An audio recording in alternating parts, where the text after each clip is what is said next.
Masih bersama saya Budiman Tanurjo di Satu Meja The Forum. Sebelum saya ke Mbak Uria, saya coba tampilkan terlebih dahulu bagaimana survei-survei teranyar dari 3 lembaga survei.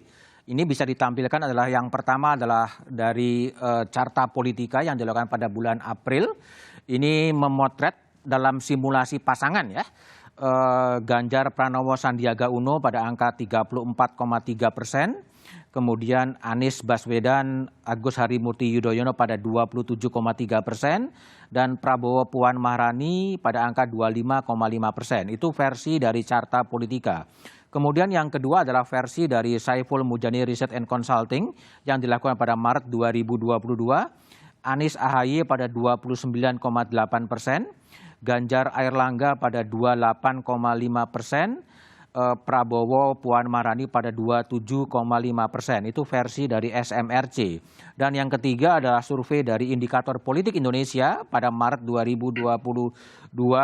Ini adalah Prabowo Ganjar 51,1%. Ya, ini versi simulasi yang dibangun oleh Indikator Politik. Kemudian Prabowo Anies pada 47,7%, Ganjar Pranowo Erick Thohir pada angka 36,8%. Mbak Uria, saya mau tanya, kalau Anda lihat hasil, bagaimana Anda menanggapi survei-survei simulasi dari lembaga survei itu terhadap pasangan calon? Ya, pertama kan kalau kita lihat gitu ya, dari daftar namanya kan memang kecenderungannya orang sudah menduga gitu ya, namanya itu-itu saja gitu.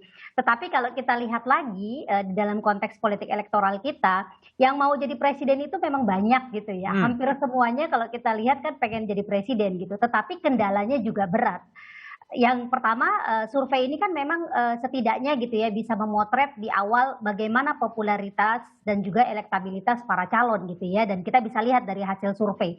Tetapi ada faktor lain saya kira Mas Budiman ya, yang juga menjadi tantangan buat siapapun yang ingin jadi capres. Yang pertama itu adalah desain sistem pemilu kita ya, yang mengunci partai-partai politik gitu ya dengan ketentuan presidensial threshold. Sehingga siapapun yang mau jadi capres gitu ya harus melakukan safari politik ke partai-partai. Yang kedua, ini juga berkaitan dengan tiket pencalonan yang eksklusif hanya dimiliki oleh partai politik gitu ya. Nah, ini kenapa kita bisa melihat gitu sekarang ini banyak sekali safari politik yang dilakukan oleh para calon. Yang keempat ya, selain tadi popularitas itu adalah penguasaan resources dan juga kemampuan untuk mengelola mesin politik non partai. Nah, ini menurut saya juga menjadi catatan sebenarnya gitu ya, bahwa boleh jadi bagi partai politik misalnya popularitas calon, elektabilitas calon gitu ya, tidak melulu menentukan apakah kemudian partai akan mendukung calon tersebut. Tetapi jika calon tersebut juga punya penguasaan terhadap resources, sumber daya politik, sumber daya finansial gitu ya, dan mereka mampu mengelola mesin politik non partai, ini akan menjadi nilai tambah menurut saya bagi partai politik. Oke, tapi apakah simulasi calon ini akan juga bisa mengarahkan kepada koalisi yang akan dibangun? Ada peluang itu, karena kan begini ya, kita melihat partai politik ini dan juga para politisi ini kan sebagai aktor elektoral ya, mereka punya kepentingan yang jelas gitu ya, berkaitan dengan Pilpres 2024 gitu ya. Dan saat ini hampir semua partai termasuk PDIP sekalipun gitu ya, yang punya kursi paling banyak gitu, mereka masih merasa penting untuk menggalang dukungan politik dan juga menjajaki peluang koalisi gitu. Dan ini masih sangat cair. Kalau kita lihat presiden-presiden sebelumnya, koalisi pencapresan itu tidak selalu sifatnya party base berdasarkan misalnya kedekatan partai atau ideologi partai gitu ya, tetapi lebih condong kepada kandidat base. Jadi melihat betul bagaimana faktor figur, apakah figur yang akan dicalonkan ini memang bisa membawa peluang kemenangan yang besar gitu ya, baik untuk partai maupun juga untuk pencapresan. Oke, baik, Bung Ferry. Meskipun Pak Prabowo belum menyatakan kesediaannya untuk maju, tapi dalam bayangan Gerindra, siapa sih yang kira-kira potensial akan mendampingi Pak Prabowo dan bakal menang? Kalau dari survei tadi kan Prabowo Ganjar tuh 51,1%. Kalau Bung Ferry lihat gimana? Ya, begini, saya mau menanggapi dulu yang sampaikan Mbak Huria tadi, bahwa sebenarnya Partai Gerindra tidak kemudian serta-merta berkeinginan untuk ketua, karena Pak Prabowo adalah ketua umum partai kami gitu, terus kemudian kita calonkan. Tapi juga pencalonan atau keinginan dari keluarga besar Partai Gerindra untuk mendukung kembali misalkan Pak Prabowo untuk maju gitu. Karena didasarkan alhamdulillah hasil survei di beberapa lembaga survei masih menempatkan Pak Prabowo Subianto di nomor 1. Ya, tinggi lah. Jadi oleh karena itu memang Partai Gerindra relatif diuntungkan gitu, dimudahkan dengan kondisi ini sehingga keinginan itu dari keluarga besar Partai Gerindra tersampaikan kembali keinginannya untuk. Tapi cawapresnya kira-kira siapa? Pak Prabowo sendiri kan tadi yang saya sampaikan belum menjawab. Pertama pertimbangannya saya pikir karena Pak Prabowo masih menjalankan fungsi sebagai Menteri Pertahanan. Yang kedua bisa jadi Pak Prabowo juga menganggap bahwa ada sekarang di masyarakat juga kita empatilah sedikit. Masa kita masih jauh banget Pilpres ngomongin jauh ya.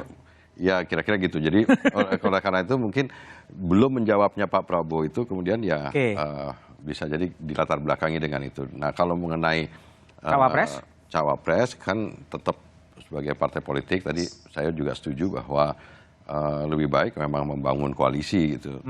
Lebih banyak partai yang bisa digalang asal sesuai dengan visi dan kemudian ini ya garis perjuangannya yang menurut saya itu lebih baik dijajaki. Dan Partai Gerindra relatif punya pengalaman berkoalisi dengan Partai Golkar, dengan PDIP, pernah jadi oposisi juga. Jadi pengalaman ini juga bisa membuat Partai Gerindra sekarang menjadi lebih matang gitu loh. Lebih matang untuk memilih ya. Mempertimbangkan pasangan gitu.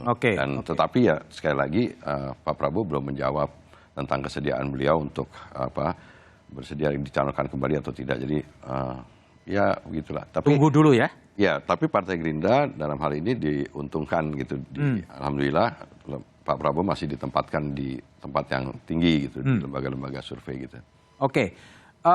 Kang Aceh, jadi kalau lihat berbagai survei itu kan posisi Partai Golkar terhadap Ketum Airlangga Hartarto tetap akan didorong sebagai calon presiden. Gimana? Tentu karena itu adalah amanat dari Musyawarah Nasional Munas ya 2019 yang lalu. Dan kita masih punya waktu selama 2 tahun ke depan.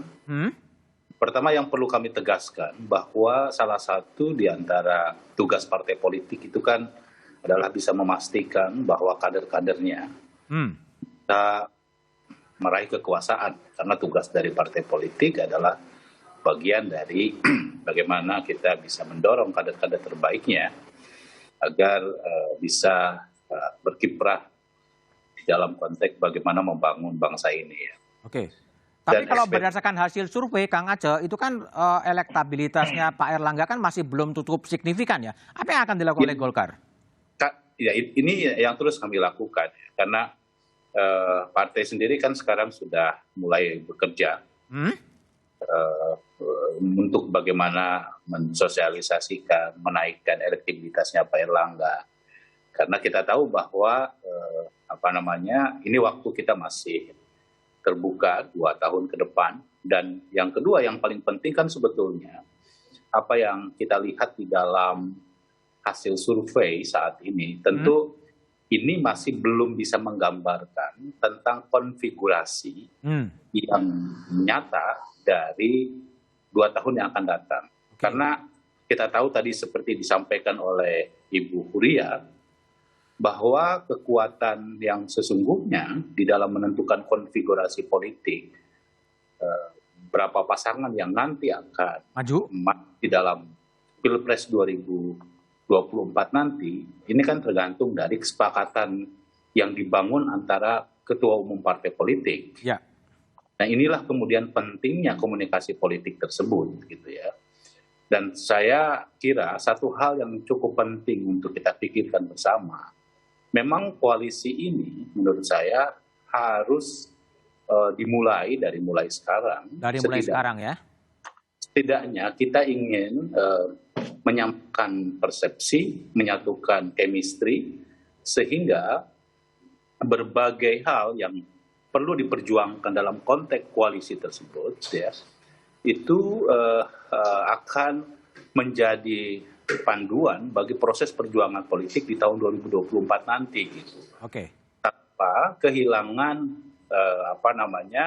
tugas utama kita juga, yaitu mengawal pemerintahan Jokowi Kiai Ma'ruf ini agar sukses di dalam pemerintahan di tahun 2024 nanti. Oke, baik, Kang Aceh. Saya kembali ke Willy Aditya dari Nasdem. Bung Willy, ini awalnya kan Nasdem sangat getol untuk menggelorakan akan dilakukan semacam konvensi untuk memilih calon presiden.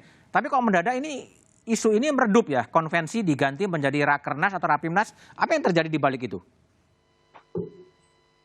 Harusnya pertanyaannya juga ke Mas Aceh itu, karena janjiannya awalnya sama ketumnya Mas Aceh di janjiannya Golkar dan Nasdem bikin konvensi bersama gitu ya? Kurang lebih begitu. Kalau Golkar memang nggak perlu konvensi karena kita sudah musyawarah nasional. Jadi Bung Budiman ini bagian dari alternatif atau exit strategi lah kalau harus kita katakan seperti itu, karena menghelat konvensi ternyata kita kan tidak pengen konvensi yang lucu-lucuan. Ada capresnya tapi kan tidak bisa diusung. Tidak bisa nyalon. Ya, kita kan tidak mau lucu-lucuan seperti itu. Maka kemudian basisnya harus kecukupan partai. Nah, ketika kita tidak jadi menggelar konvensi, ya udah hasil keputusan rapat pleno DPP ya kita harus umumkan kepada publik. Maka kemudian ini kan proses demokratisasi kandidasi. Tadi yang dikatakan oleh Mbak Huriah tadi, kan bahwasannya kan ini pintu untuk proses kandidasi itu sangat limited kita. Kalau nggak ketua umum partai, kalau nggak kepala daerah, kalau nggak menteri, kan terbatas itu saja.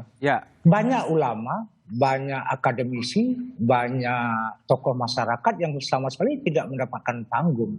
Nah, konvensi kalau kita mau lihat harusnya kan ya kalau ada revisi undang-undang pemilihan umum kemarin, kita Nasdem mengusulkan ya harusnya dibuka saja biar kemudian partai kita tidak terjebak dalam ya bahasa orang quote unquote oligarki segala macam. Oligarki. Ya. Oke. Jadi bayangannya Bung Willy, jadi di Rapimnas atau Rakernas di bulan Juni nanti DPP Partai Nasdem akan mengumumkan 3 calon dari hasil Rakernas itu ya gitu ya? Iya, sekarang kami sudah membuat surat edaran kepada DPW nanti modelnya bottom up. Dari DPW mengusulkan 1 nama, nanti kita saring jadi 3 nama, lalu kita serahkan 3 nama kepada Pak Surya, 3 terbesar khususnya. 3 terbesar kepada Pak Surya, lalu gimana? Ya. Terus prosesnya gimana terusan? Kita deklarkan itu, lalu kemudian kita komunikasikan mana yang tadi hasil survei yang sekian banyak yang Bung Budiman paparkan itu mana yang ini cocok gitu ya. Yang kemudian proses membangun koalisi. Lalu kemudian baru kalau sudah mengerucut nanti kita akan deklarkan 1 nama. Jadi seperti itu ya. Oke, baik. Kalau saya ke Bung Hersaki ya. Kalau Bung Hersaki ini kalau dibaca arus besar, dari arus bawah dari Partai Demokrat ini akan cenderung kemana? Akan bergabung dengan partai-partai besar PDIP, Gerindra, Golkar atau membangun koalisi sendiri? Tapi jawaban Zaki setelah jeda berikut ini.